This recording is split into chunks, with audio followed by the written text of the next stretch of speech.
Hello and welcome to part 4 of my Final Fantasy XIV Deep Dungeon Guide for new players.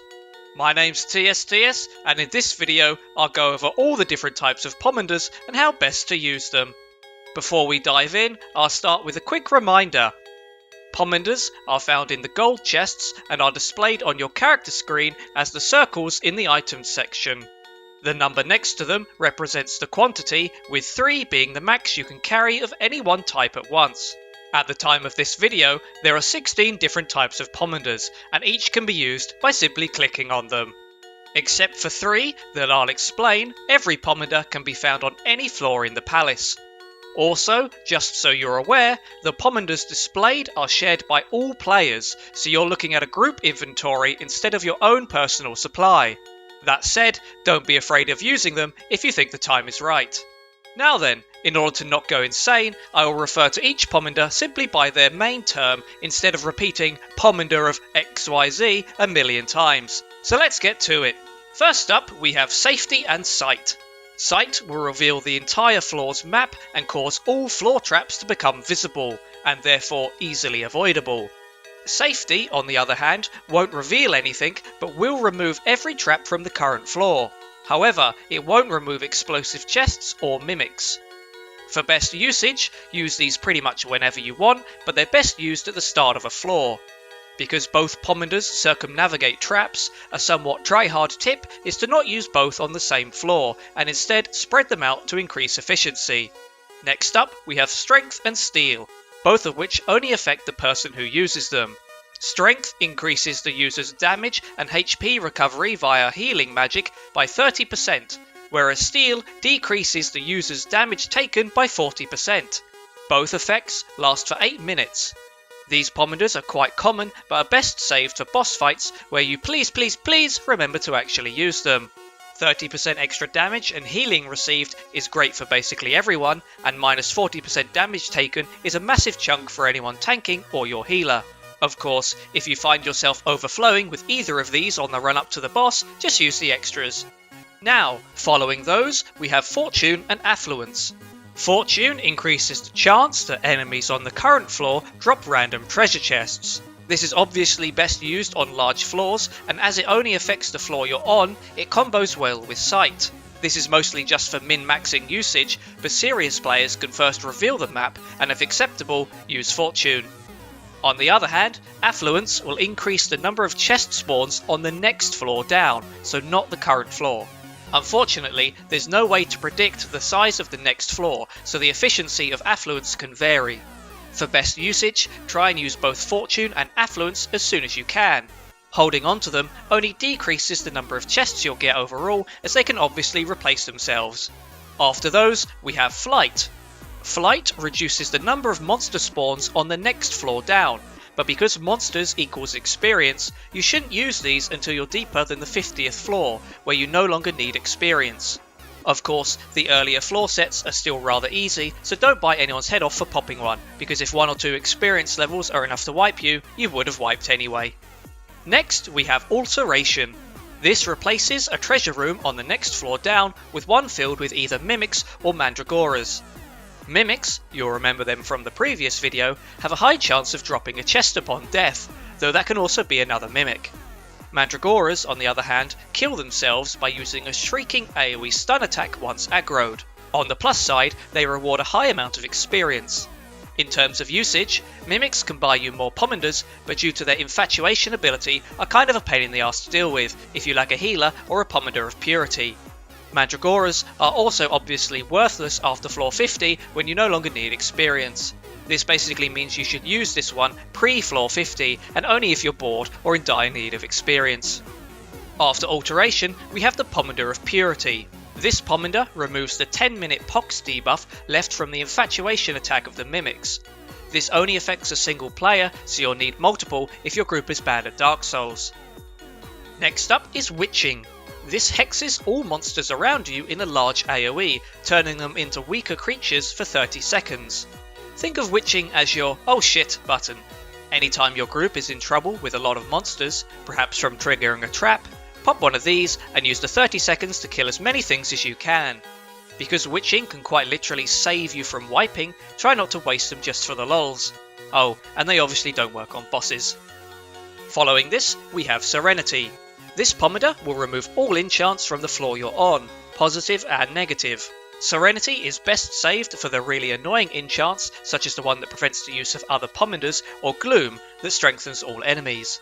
Of course, if you just don't like the look of a particular enchant, then pop this bad boy and be rid of it. Next comes the 3 transformation Pomanders, which comprise of Lust, Rage and Resolution. Each transformation lasts for 60 seconds and gives you 1 new skill, whilst preventing you from using any of your others. As a side note, while you are unable to sprint whilst transformed, movement increasing skills such as Peloton still work. You can also right-click the transformation buff to end it early if you so need. So, Lust transforms the user into a succubus and gives them access to Void Fire. This attack deals quite decent damage, but more importantly stacks vulnerability on your target, increasing the subsequent damage they take. This makes Lust ideal for boss fights, so should be saved accordingly. It's best used by low damage players such as spare tanks or healers, but anyone can use it, so have fun. I will repeat myself here by stating how good this Pomander is for bosses. I've been in so many groups where no one bothers to use it, which is just pointless, so don't let that be you. However, if you have only one healer in the group, they should preferably avoid using it because they very likely need to heal in most of the boss fights. Rage is the next transformation Pomander, one that turns you into this angry hulking manticore. Rage is also the first Pomander with floor restrictions, as it can only be obtained on floors 11 and deeper. The attack you get with Rage deals fairly okay damage on its own, but it instantly kills any monster that can suffer knockback, making it a great Pomander for clearing floors. Rage is best comboed with Pomanders of SICHT and Fortune, allowing you to know where to go and leaving a trail of extra chests in your wake. While it does lose its effectiveness, you can also use it on bosses if your damage is sucky. The final transformation Pomander, Resolution, turns its user into an angel. This is the second floor restricted Pomander and can only be found on floors 51 and deeper. The attack you get is an AoE Holy Stun explosion that's pretty good at crowd control. This move also destroys corpses, which is essential for certain bosses, like the one on floor 100, so should be saved accordingly. Other than that, it's still worth using on other bosses, or in oh shit moments, because the stun is handy and damage is still pretty decent. The last thing to mention for transformation Pomanders is that they don't make you invincible. Running into an explosion trap or too many monsters can and probably will end badly, so just keep that in mind. The next Pomander is the one of Intuition. This scans the floor you're on, and if spawned, highlights the location of the accursed horde with a golden beam of light. As there's only about a 30% chance for the horde to spawn on each level, the Intuition buff only disappears once it's found one, so as this buff carries over between floors, try not to accidentally waste them by popping a new one for each floor. When used, you'll get text on your screen and in your chat box informing you of whether or not an accursed horde has been found on this floor, allowing you to instantly tell whether or not to search around for the beam of light. If you find one, standing on the golden light for a couple of seconds will cause the chest to reveal itself, which you should remember to actually loot.